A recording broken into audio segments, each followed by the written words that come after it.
Hello everyone, today we're going to learn about splitting beehives in 6 steps.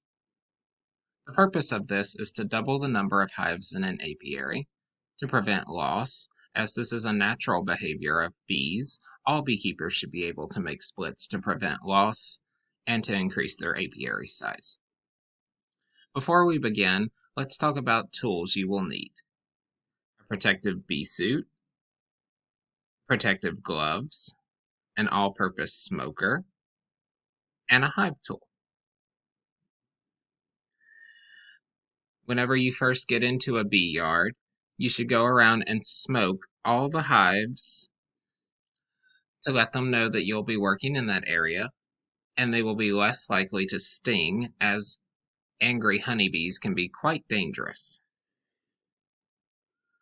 Next, you and a beekeeper that you might be working with will need to inspect the hives to see if they are ready to be split, taking note of the production of drone brood as well as the development of queen cells, as these are both clear indications that the bees are getting ready to swarm, and you as the beekeeper need to take action.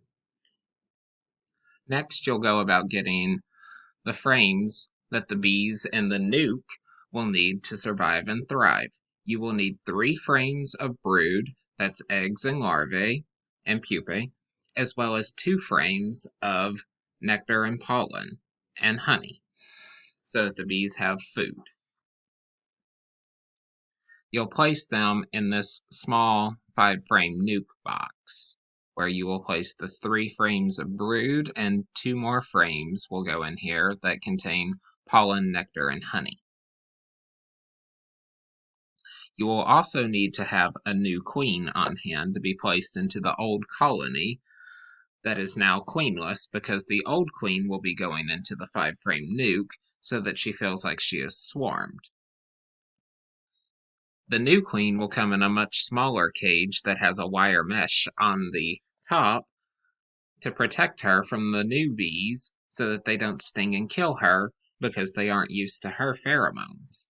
You should leave her in there for 3 to 4 days before releasing her so that they can get used to her pheromones. Last but not least, you should provide the bees sugar water syrup so that they have additional food until they can begin going out and foraging for their own food. It's just good etiquette to make sure that they have plenty of food. Now you can take a sigh of relief that you have successfully performed a 5-frame split and that you have increased the size of your apiary. As I said before, wait 3 to 4 days before releasing your new queens.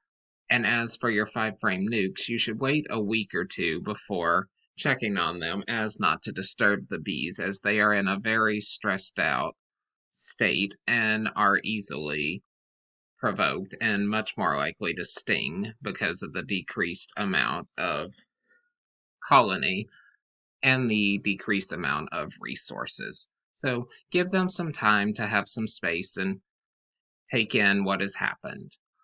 And make sure to open up the nuke box whenever you place them into the new location so that they can begin foraging and gathering resources. And after that 2-week period, you'll want to relocate them into a bigger 10-frame or 8-frame colony so that they can continue to expand. I hope you all have found this video to be very helpful, and y'all have a good day.